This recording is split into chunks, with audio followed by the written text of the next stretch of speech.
Good afternoon. Welcome to my role play video of a student caught by an invigilator while they were performing an exam irregularity. This is the disciplinary committee headed by me, Vincent Mwasialonzi, by my associate, Brian Musiokambovi, and the student who was caught, Anthony Mwindi. Now, good afternoon, Anthony. Good afternoon, sir. How are you? How are the exams? The exams are so far fine, but Yes. currently I'm being called out of the exams. I don't know why. Yes.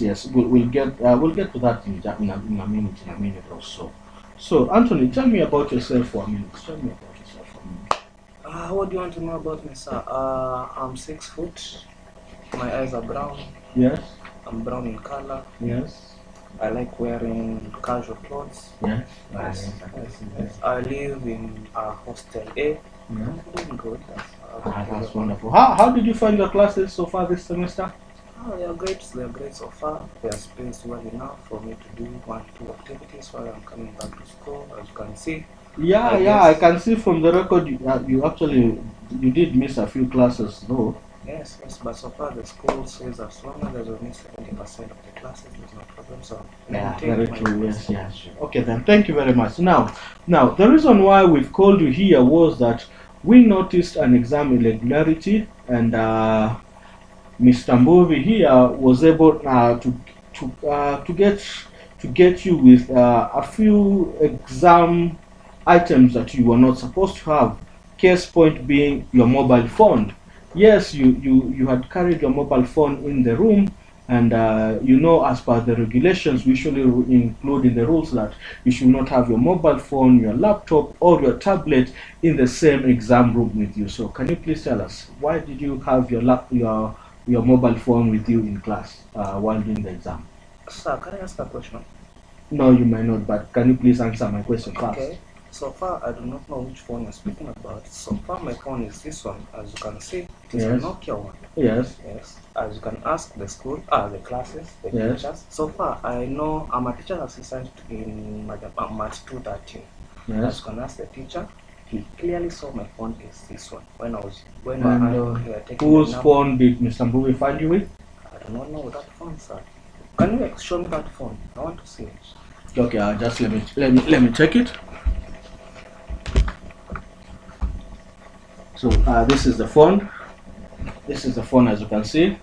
We can see it's I don't know the model itself. I've forgotten the model, the name.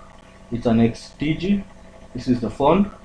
We usually don't like keeping them near, the students just in case. So, but Mr. Mbuvi, while you were doing your rounds while the students were taking the exams, did you find Mr. Anthony with the phone? So the situation as it was. Yes. While when I walked close to him, he was sitting near a window. Yes. And that same phone was found on the windowsill.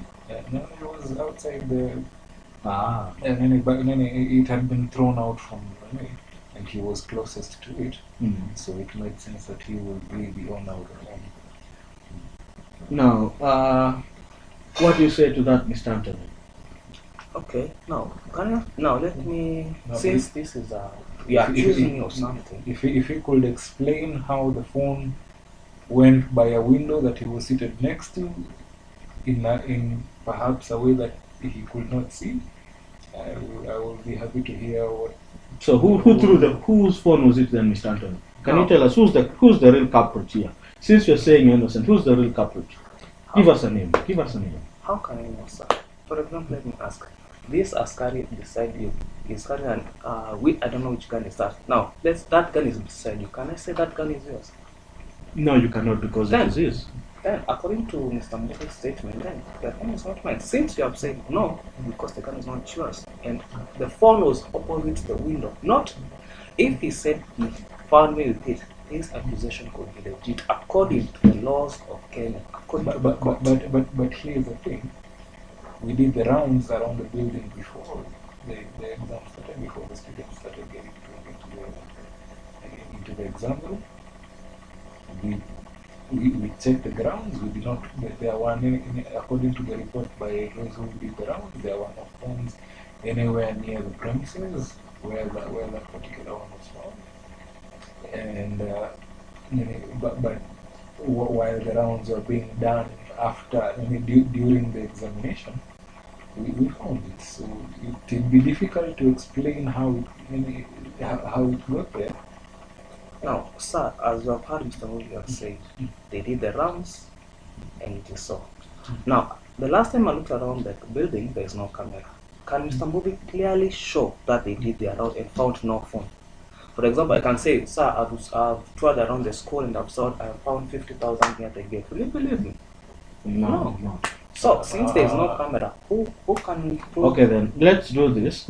Mr. Anthony, because you're saying that phone is not yours, yet we trust our teachers, we work with integrity, and we also trust our watchmen who did the rounds together with the teachers, and they are collaborating in saying that the phone was found after they had made their rounds. This is what we are going to do.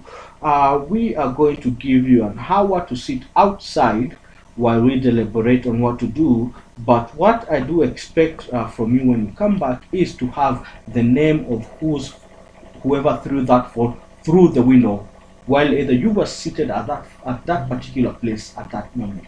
We only need a name because you're saying it's clearly not you. So if we don't find that person, this case will now go to you. So can you just please exit the room? You have 1 hour to think about what we want. So thank you very much, Mr. Anthony. We are concluded.